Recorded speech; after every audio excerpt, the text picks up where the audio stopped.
Endnu et år er ved at gå på held, og når vi vågner i morgen, så er det et nyt år og et nyt kapitel, vi starter. 2016 har været et fantastisk år, hvor man skal starte og hvor man skal slutte, kan være svært, når året, der gik, har budt på så meget. Sejren over Høbønia, Hertha Berlin, her tænker jeg især på mit afgørende straffespark, samt 7-0-sejren over Champions League-kandidaterne for selveste Aarhus, er for mange klare højdepunkter. Ligesom dramaet i Athen sent vil blive glemt. Vi takkede farvel til Thomas Frank, bød velkommen til Auri, og efter en kort sommerpause sagde vi guten tak til coach og aktion, aktion, aktion. I 2016 har vi sejret og lidt nederlag. Sådan er livet i fodbold. I fodbold har vi sejre, ofte mange fædre. Men i nederlagets stund skal man passe på med at overlade skylden til alle andre. Vi må altid begynde med os selv, og det er netop det faktum, at vi altid kigger på os selv først, har altid været vores styrke her i Brøndbyernes IF. Selv når vi taber ude i en skov, så står vi ved det og kæmper videre. Det kan vi, fordi fans, spillere og frivillige kender hinanden på kryds og tværs og har et fællesskab, som ingen andre klubber kan købe sig til, hvis I forstår sådan en lille en.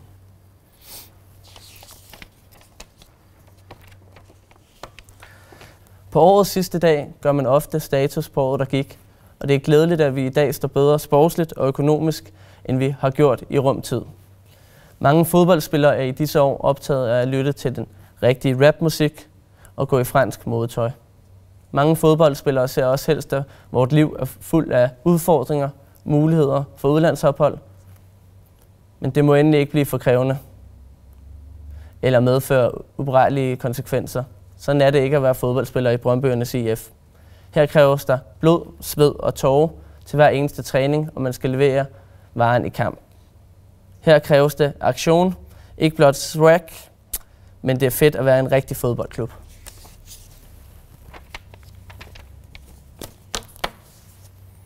Når man har Brøndby IF i blodet, så betyder det også, at man har et ansvar for hinanden.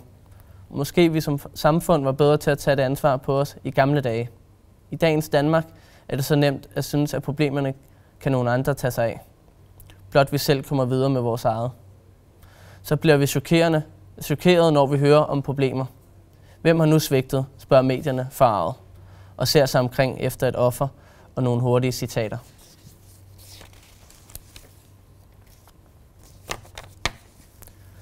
I Brøndby tror vi på, at det er menneskeligt at fejle, og ingen udvikler sig i en kultur uden fejl. Det er netop derfor, vores spillestil ligger op til, at man skal turde tage chancer og turde lave fejl. Men det kræver, at vi samarbejder og har et godt fællesskab. Hvis jeg laver en fejl, som jeg laver rigtig mange af, så står der en holdkammerat parat til at hjælpe mig, og dermed resten af holdet. Med andre ord, så tager mine holdkammerater ansvar for mine fejl. Det kræver meget. Det giver et unikt fællesskab, som man ikke finder mange andre steder. Selvom vi lever i et moderne og hurtigt samfund, skal vi hjælpe andre og tage ansvar, også når vi fejler.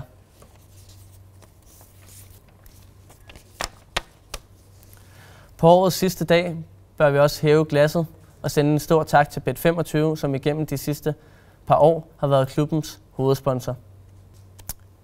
Det betyder, at fra midnat kan Arbejdernes Landsbank kalde sig ny hovedsponsor for Brøndbyernes IF. Vi har allerede haft fornøjelsen af at kende Arbejdernes Landsbank rigtig godt som sponsor, og vi ser nu frem til at lære dem endnu bedre at kende. Af hjertet tak.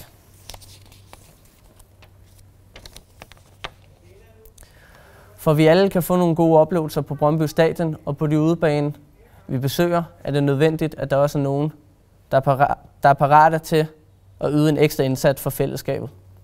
Jeg tænker her på alle de mange frivillige, der nu arbejder dag ud og dag ind for os spillere.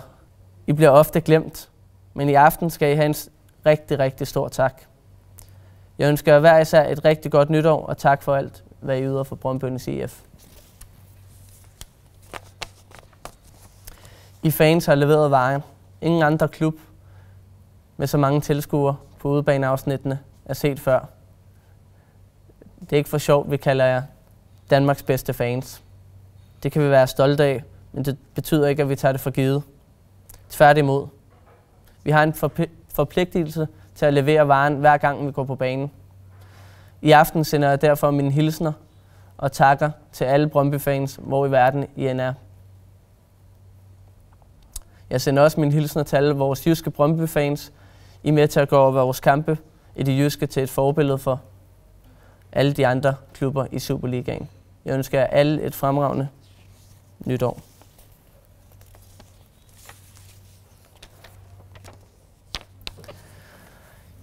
Jeg sender også min nytårshilsen til alle de Brøndby-fans, der i år må tilbringe nytårsaften væk fra Danmark. Hvad I enten er på arbejde eller ude at besøge familie og venner. Så er der en stor tak for jeres indsats. Rigtig, rigtig godt nytår. På årets sidste aften er det mit ønske, at det nye år må blive et godt år for Brøndbyernes IF. Jeg ønsker for alle og for vores klub, at de lykkelige stunder gentager sig i 2017. Godt nytår. Ingen over klubben.